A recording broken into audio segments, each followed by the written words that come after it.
బాగా వణికిపోతుంది. తనని చూస్తుంటే భయం వేస్తుంది అమ్మమ్మ. ఇప్పుడు తను ఎక్కడుంది? రూమ్ లోనే ఉంది మావయ్య. హ, పద.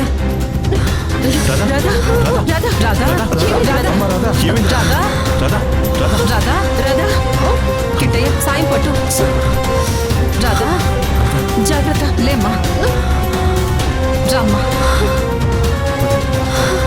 జాగ్రత్త. కూర్చో రాధా. రాధా, పడుకోమ్మా. సత్య, వెళ్ళి మంచినీళ్ళు తీసుకురా. అలాగే అమ్మమ్మ.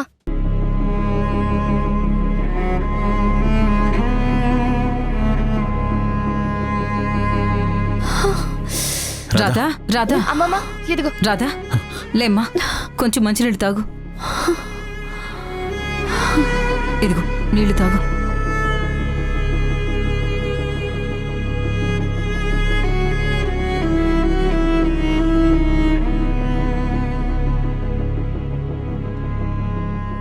రాధా, ఎలా ఉందమ్మా ఇప్పుడు?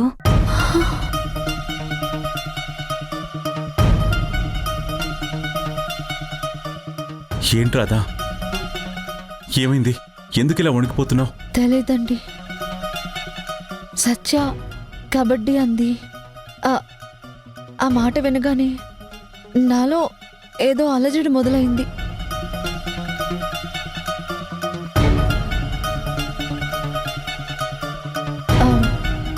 పాపతో తను కబడ్డీ కబడ్డీ అని మాట్లాడుతుంటే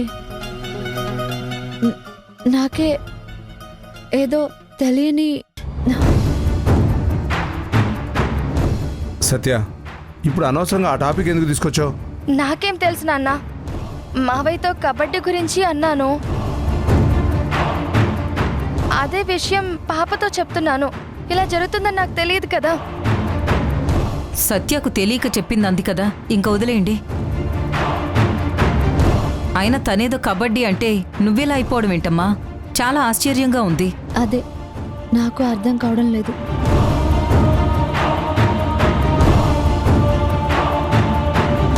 ఆ మాట వింటే నాకే తెలియకుండా ఎందుకు ఇలా జరిగింది?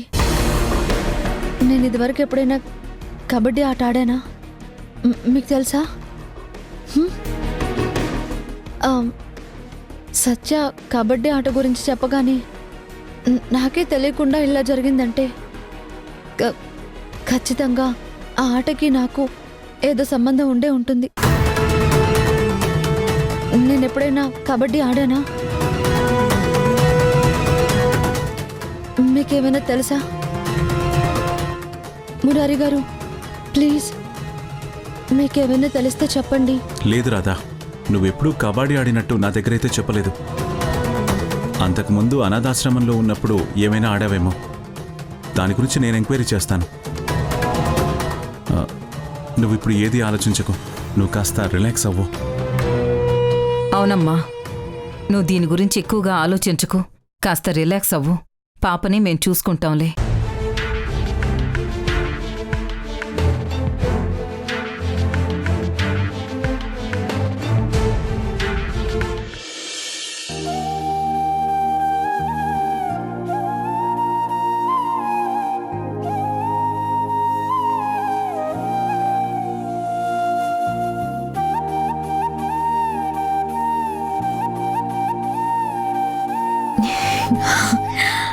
వావ్ నీలిమా, ఈ కలర్ నీకు చాలా బాగుంది.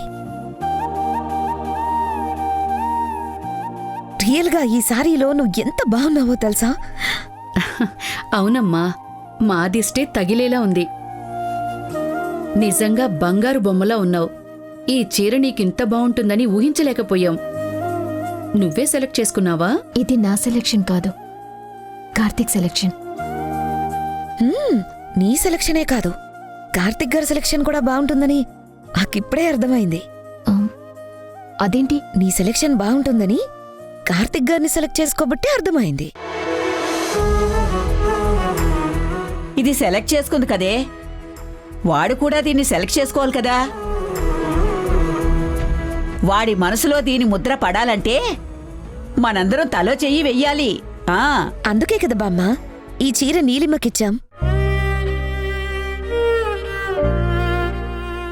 ఏంటి ఈ చీర అని అంత ప్రత్యేకంగా చెప్తున్నారేంటి? ఈ చీరలో అంత గొప్పతనం ఏముంది? ఏముందంటారేంటి? కార్తీక్ ఈ చీర ఎవరికోసం కొన్నాడనుకుంటున్నావు? భాను కోసం కొన్నాడు. చూడండి, అన్నయ్య భాను కోసమే కొన్నా ఇప్పుడు భాను లేదు కదా. తనకెంతో ఇష్టమైన చీర నీలిమ కట్టుకుందంటే అన్నయ్య కూడా తనని ఇష్టంగానే చూస్తాడు. అప్పుడు వాడి మనసు మారచ్చు. అందుకే కదా ఈ చీరని నీలిమని కట్టుకోమన్నది.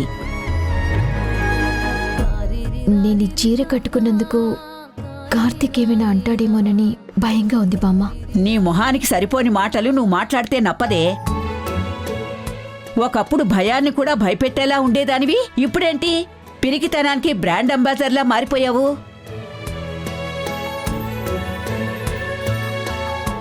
ఈ చీర కట్టుకుని వాడి కళ్ళ ముందుకి వెళ్ళావే అనుకో, వాడి కంటికి నువ్వు అందంగా కనపడతావు, ఆకర్షణీయంగా కనపడతావు. అప్పుడు వాడి మనసు మారుతుంది. మన ప్రయత్నం మనం చేయకుండా కార్తీక్ మనసులో స్థానం లేదు అంటే ఎలా వస్తుంది చెప్పు? మీరు చెప్పిందంతా బాగానే ఉంది బామ్మగారు, కానీ అదే జరుగుతుందని ఎలా చెప్పగలరు? చెప్పాను కదా వాడికి అన్నీ మా ఆయన బుద్ధిలో వచ్చాయని. ఆయన ఎలా ఆలోచించేవారో వీడు కూడా అలాగే ఆలోచిస్తాడు. ఎవరినైనా అభిమానించాడు అంటే ప్రాణం కన్నా ఎక్కువగా అభిమానిస్తాడు. ఎవరి మీదైనా కోపం ఉందంటే వాడి మీద పడి రక్కేసేలా కోపాన్ని చూపిస్తాడు. అందుకే వాడికి ఇష్టమైంది ఈ చీర కాబట్టి వాడు ఖచ్చితంగా ఇప్పుడు నీలిమని ఇష్టంగానే చూస్తాడు. అందులో ఎలాంటి సందేహమూ లేదు. కావాలంటే వాడొచ్చాక చూడండి, మీకే తెలుస్తుంది. బామ్మ అంత కరెక్ట్గా చెప్పిందంటే అందులో ఎలాంటి మార్పు ఉండదు. నీలిమ, నువ్వే జాగ్రత్తగా అన్నయ్యతో మాట్లాడాలి. చూ నీలిమ, నీ గురించి అందరూ ఇంతగా ఆలోచిస్తున్నారు. అందుకని ఇంక కార్తీక్ గారిని నీ వైపుకు తిప్పుకోవాల్సిన బాధ్యత నీ మీద ఉంటుంది. అవునమ్మా, పెళ్ళంటే మెళ్ళో తాళిపడటం, నలుగురు అమ్మాయికి పెళ్ళయిందని చెప్పుకోవటం కాదు. మీరిద్దరూ ఒక్కటైతేనే మీ నిజమైన జీవితం ప్రారంభమవుతుంది. అలా జరగాలన్నదే మా అందరి ఆరాటం. ఒసే నీలిమా, మేమందరం నీ వెనుకున్నామే. కార్తీక్ మనసు ఎందుకు మారదో మేము చూస్తాం. ఏ నీ మెళ్ళో తాళి కడతాడా? జీవితంలో మాత్రం స్థానం ఇవ్వడా? మనసులో బాను ఉంది కాబట్టి నీ మటుకు నిన్ను ఉండమంటాడా? ఎంత ధైర్యం వాడికి! మగాడి మనసు ఎలా మారదో నేను చూస్తాను. నా మనవడు నీ వైపు ఎందుకు తిరగడో నేను ఆలోచిస్తాను.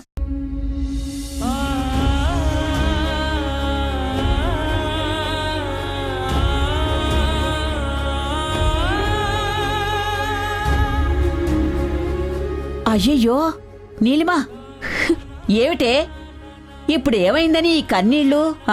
ఎన్ని జన్మలెత్తినా నేను మీ రుణం తీర్చుకోలేను బామ్మ. ఈ ఇంట్లో అందరూ నా మీద ఎంత ప్రేమను కురిపిస్తున్నారు. నేను మీ అందరికీ ఏం చేయగలను? ఏమీ చెయ్యలేనంటే ఉన్న పళ్ళు రాలగొడతాను, 2 కాళ్ళు విరగ్గొడతాను, ఓ చెయ్యి నరికి 2 చేతిలో పెడతాను. ఇప్పుడు నేను చేసేది ఎవరికోసం చేస్తున్నాననుకుంటున్నావు? నీ మీద ప్రేమతో కాదే, మా ఆయన మీద ప్రేమతో.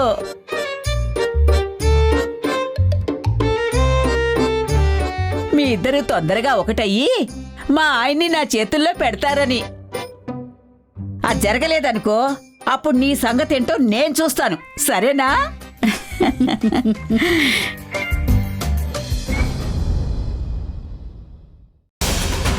ఇది నిజంగా సీరియస్ గా ఆలోచించవలసిన విషయం మురారి గారు.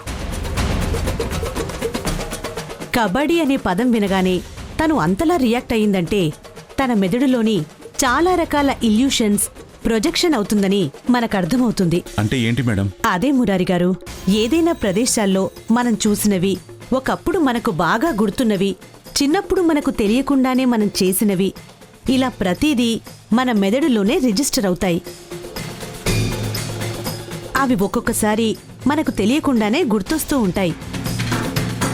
ఒక విధంగా రాత్రిపూట కలలలో మనం ఎక్కడికో వెళ్ళినట్టు, పడిపోయినట్టు, ఆ ప్రదేశాన్ని మనం చూసినట్టు ఇలా మన కళ్ళ ముందు కనిపిస్తూ ఉంటాయి. అవన్నీ మన బ్రెయిన్లో ఎక్కడో ఒక చోట ఉన్నవే. మీరు చెప్పింది కళల గురించి, కానీ ఇప్పుడు రాధకి తన గతం కూడా ఏది పూర్తిగా గుర్తురాలేదు కదా, మరి ఇవన్నీ ఎలా కనిపిస్తున్నాయి? నిజమే మురారి గారు, కానీ రాధ తనేంటో తెలుసుకునే ప్రయత్నంలో ఉంది. తన గతాన్ని తెలుసుకోవాలని మానసికంగా ఎక్కువగా ఆలోచిస్తుంది. ఇలా ఆలోచిస్తున్న పేషెంట్స్కి తనకి తెలియకుండానే ఇలా జరుగుతూ ఉంటాయి. ఒక్కొక్కసారి ఇదే తనకు అర్థం కావచ్చు. ఏ క్షణమైనా గతం కూడా గుర్తు రావచ్చండి. అదేంటి డాక్టర్ అలా మాట్లాడుతున్నారు? తను నా రాధ. తనకి కబడ్డీ ఆట వచ్చినట్టుగా నాకెప్పుడు చెప్పలేదు. నేను కూడా ఎప్పుడు తనలా చూడలేదు. అయినా తన గతంలో ఇలాంటివి లేవండి. తను నాకు అన్ని విషయాలు చెప్పింది. ఇప్పుడు తను మాట్లాడుతున్న ప్రతి మాట నాకు కొత్తగానే ఉంది. అందుకే ఇంతలా భయపడుతున్నాను. మీ సిచ్యువేషన్ని నేను అర్థం చేసుకోగలను, కానీ ఇప్పుడు తన కండిషన్ ఏంటి అన్నది ఎవరూ పూర్తిగా చెప్పలేకపోతున్నాం. తన ఊహల్లో ఉన్నది ఒకటి గుర్తొస్తోంది. అది ఏంటి అన్నది తనకి క్లారిటీ రావటం లేదు.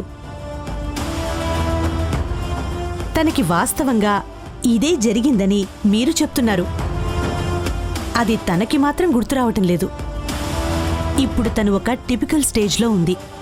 బట్ ఏదో ఒక విషయంలో ఇలాంటి ప్రొజెక్షన్ తనకు స్టార్ట్ అయింది. కాబట్టి ఎక్కడో దగ్గర తప్పకుండా తను ట్రిగ్గర్ అవుతుంది. అలా అయినప్పుడు మాత్రం తనలోని వైబ్రేషన్ స్టార్ట్ అయ్యి తనకే తెలియకుండా బాడీ మొత్తం తన కంట్రోల్ తప్పిపోతుంది. ఆ సమయంలో గతం గుర్తొచ్చే అవకాశం ఉంది, లేదా తను మానసికంగా మరింత సిక్కయ్యే అవకాశం కూడా చాలా ఎక్కువగా ఉంటుంది. అందుకే ఇప్పుడు తనని మీరు కంటికి రెప్పలాగా చాలా జాగ్రత్తగా కాపాడుకోవాలి. పైగా తను మంత్లీ బేబీకి ఫీడింగ్ ఇచ్చే పొజిషన్లో ఉన్న తల్లి. అందుకని తన విషయంలో అనుక్షణం మీరు ఓ కన్నేసుంచండి. ఇలాంటి విషయాల్లో తను యాంగ్జైటీకి గురికాకుండా మీరే చాలా జాగ్రత్తగా చూసుకోవాలి. ఇప్పుడు మీరు చెప్పిన దాన్ని బట్టి నేనొకసారి మళ్ళీ తన కేస్ స్టడీ చేసి ఆ అప్డేట్స్ ఏమైనా ఉంటే నేను మీకు చెప్తాను. ఉంటానండి. థ్యాంక్ యూ డాక్టర్ గారు. మావయ్య, ఈ మాటలన్నీ వింటుంటే నాకు చాలా భయంగా ఉంది. అయినా రాధ గురించి మొత్తం నీకు తెలుసు కదా. తను ఇలా ఒక ఆట గురించి విని ఇంత రియాక్ట్ అవ్వడం ఏంటి? అదే సత్య, నాకు అర్థం కావట్లేదు. తన చిన్నతనం నుండి గుర్తున్న ప్రతి విషయం నాతో షేర్ చేసుకుంది, కానీ ఈ మాట ఎప్పుడు నాకు చెప్పలేదు. ఇప్పుడు తనలా ప్రవర్తిస్తుంది అంటే ఏంటో నాకు అర్థం కావట్లేదు. ఒక్కోసారి కళలు కూడా ఇలా ఇబ్బంది పెడతాయని డాక్టర్ గారు అంటున్నారు కదా. ఒకవేళ జరిగింది ఇప్పుడు తనకే జరిగింది అన్నట్టు ఊహించుకుందాం మావయ్య. రాధ ఎప్పుడు ఎలా రియాక్ట్ అవుతుందో తలుచుకుంటేనే చాలా భయంగా ఉంది. తనని మనమే కాపాడుకోవాలని డాక్టర్ చెప్పారు కదా. ఎంతో జాగ్రత్తగా చూసుకోవాలి. ఇవేవి ఆలోచించకుండా ఉండేలాగా మనమే ప్రిపేర్ చేయాలి. నువ్వు వెళ్ళి తన దగ్గర ఉండు, వెళ్ళు. అలాగే మావయ్య.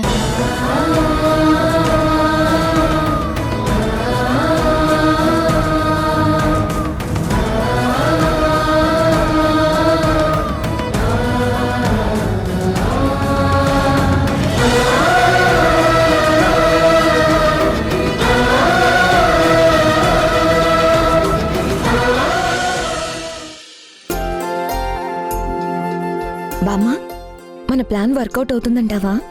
ఒసేయ్, అలిగిన పిల్లి కూడా ఎలుకని చూడగానే కోపాన్ని మర్చిపోయి ఆకలిని గుర్తు చేసుకుంటుంది. మగాడు కూడా అంతేనే. బయటికి బిడియం చూపించినా మనసులో స్థానం లేదని ఎంత చెప్పినా కళ్ల ముందు అప్సరస లాంటి పెళ్ళాం కనిపించిందనుకో, కళ్ళు కనుకట్టు చేస్తాయి, మనసు మారిపోతుందే. కానీ అసలు ఇవన్నీ నీకెలా తెలుసు బామ్మా? నిన్ననే వెనక వీధిలో వీడి గురించి ట్యూషన్ చెప్తున్నారు అంటే నేను వెళ్ళి జాయిన్ అయ్యాను. మొదటి పాఠం ఇదే చెప్పారు. బాగా చెప్పారు కదా అని నేను నీకు చెప్పానంతే. ఊరుకో బామ్మ, ఇలాంటి విషయాలు కూడా ఎవరైనా ప్రైవేట్లు చెప్తారా కదా?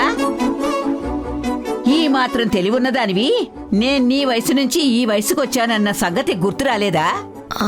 అంటే ఇప్పుడు రోజులు ఇలా ఉన్నాయి, కానీ మీ రోజుల్లో దించిన తలెత్తేవారు కాదు, భర్తను చూసేవారు కాదు అని కథలుగా చెప్తుంటారు కదా. నువ్వు అలాగే ఎప్పుడు చెప్తూ ఉంటావు కదా. ఇప్పటి వాళ్ళలాగా సిగ్గు లేకుండా మొగుడు ముందు తలెత్తుకుని ఉండేవాళ్లమే కాదే. తలంచుకుని సిగ్గుపడుతున్నా ఆ సిగ్గులోంచి ఓరకంటితో అన్నీ గమనించేవాళ్ళం. వాళ్ళు కూడా మేమలా సిగ్గుపడుతూ ఉంటే మాకు దగ్గరవుతూ మురిపించేవారు. అయినా ఇప్పుడు ఇవన్నీ గుర్తు చేకు, నాకు సిగ్గేస్తుంది. ఇదిగో ముందు వీడి గురించి చూద్దాం. వీడింకా రాలేదేంటబ్బా?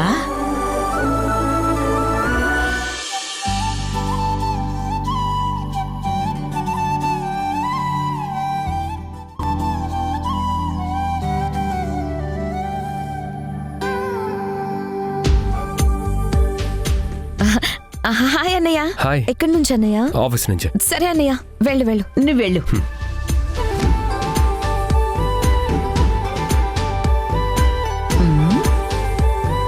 బామ్మ రా చూద్దాం. పద పద పద.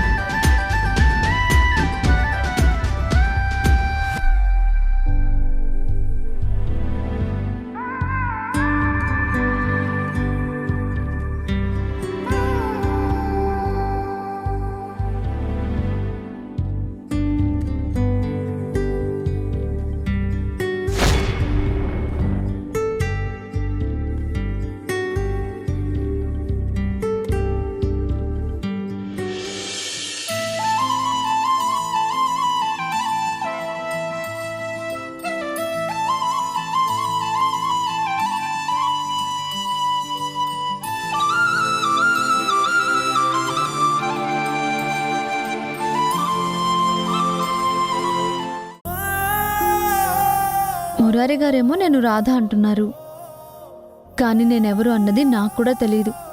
నీకు కూడా చెప్పే పరిస్థితుల్లో నేను లేను. మనం ఎప్పటికీ ఈ ఇంటికి పరాయి వాళ్ళమే. మనం ఏదో ఒక రోజు ఇక్కడి నుంచి వెళ్ళిపోవాలి. ఈ ప్రపంచంలో నా వాళ్ళంటూ నాకెవరూ లేకపోయినా నువ్వు నాకు తోడున్నావు.